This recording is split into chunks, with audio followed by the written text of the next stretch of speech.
The Soviet famine of 1932–33 affected the major grain-producing areas of the Soviet Union, leading to millions of deaths in those areas and severe food shortage throughout the USSR. These areas included Ukraine, Northern Caucasus, Volga Region and Kazakhstan, the South Urals, and West Siberia. Gareth Jones was the first Western journalist to report the inhumane devastation, the subset of the famine within the Ukrainian Soviet Socialist Republic, the Kuban, is called Holodomor, all of which were heavily populated by Ukrainians. The famine was the result of the actions of the Soviet state in the implementation of forced collectivization in economic planning, and political repression in the countryside. Reasons: unlike the previous famine of 1921–22, Russia's intermittent drought was not severe in the affected areas at this time. The government's forced collectivization of agriculture, a part of the Soviet Union's first five-year plan, forced grain procurement and political repression in the countryside were the main reasons for the famine.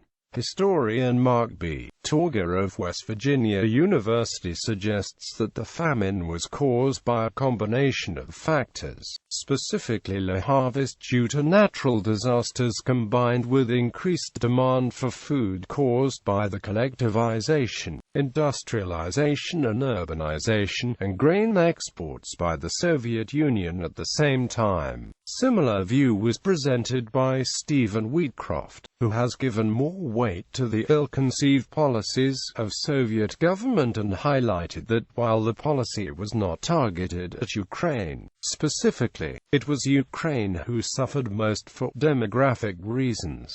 The law of spikelets. For those who stayed in the countryside, often the only place where any food could be found was on collective farms, but the peasants were forbidden to eat their own crops. The decree about the protection of socialist property, nicknamed by the farmers the Law of Spikelets, was enacted on August 7, 1932. Under the decree, political police and party officials were allowed to confiscate unlimited amounts of grain from peasant households, thus taking food, even a handful of rotting grain or produce, was considered theft of socialist property. Passports. There was a wave of migration due to starvation, although authorities responded by introducing a requirement that passports be used to go between republics, and banning travel by rail. Soviet internal passports were introduced on the 27th of December 1932 to deal with the mass exodus of peasants from the countryside. Individuals not having such a document could not leave their homes on pain of administrative penalties, such as internment in Gulag labor camps. The rural population had no right to freely keep passports and thus could not leave the villages without approval. The power to issue passports rested with the head of the kolkhoz, and identity documents were kept by the administration of the collective farms. This measure stayed in place until 1974. The lack of passports could not completely stop peasants leaving the countryside, but only a small percentage of those who illegally infiltrated into cities could improve the lot.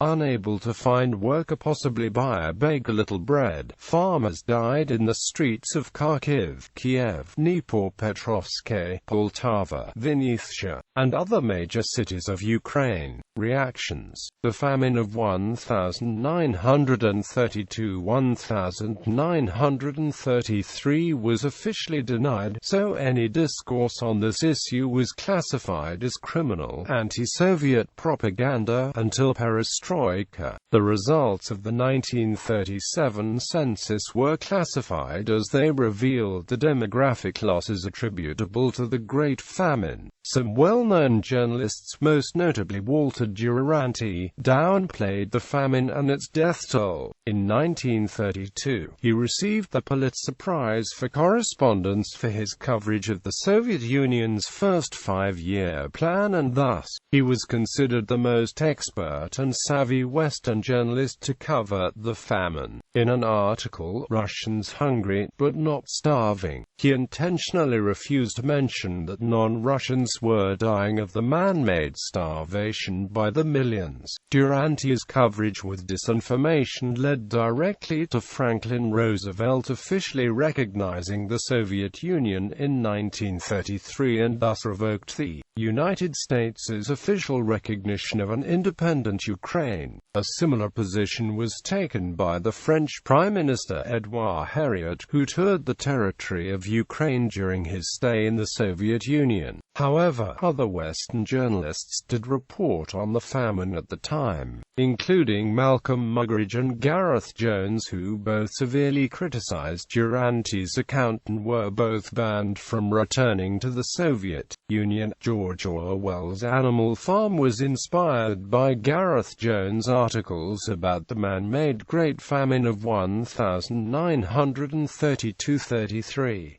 Estimation of the loss of life. The 2004 book, The Years of Hunger, Soviet Agriculture, 1931–33 by R. W. Davis and S. G. Wheatcroft, gives an estimate of 5.5 to 6.5 million deaths. The Black Book of Communism estimates 6 million deaths in 1932–33. Encyclopedia Britannica estimates that 6 to 8 million people died from hunger in the Soviet Union during this period, of whom 4 to 5 million were Ukrainians. Robert Conquest estimated at least 7 million peasants' deaths from hunger in the European part of the Soviet Union in 1932–33, and an additional 1 million deaths from hunger as a result of collectivization in Kazakhstan. Another study, by Michael Ellman using data given by Davis and Wheatcroft, estimates about 8.5 million victims of famine and repression combined in the period 1930–33. In his 2010 book Stalin's Genocides, Norman Naimark estimates that 3 to 5 million Ukrainians died in the famine. In 2008, Russian State Duma issued a statement about the famine, stating that within territories of Povolts, Central Black Earth region, Northern Caucasus, Ural, Crimea, Western Siberia, Kazakhstan, Ukraine and Belarus, the estimated death toll is about 7 million people.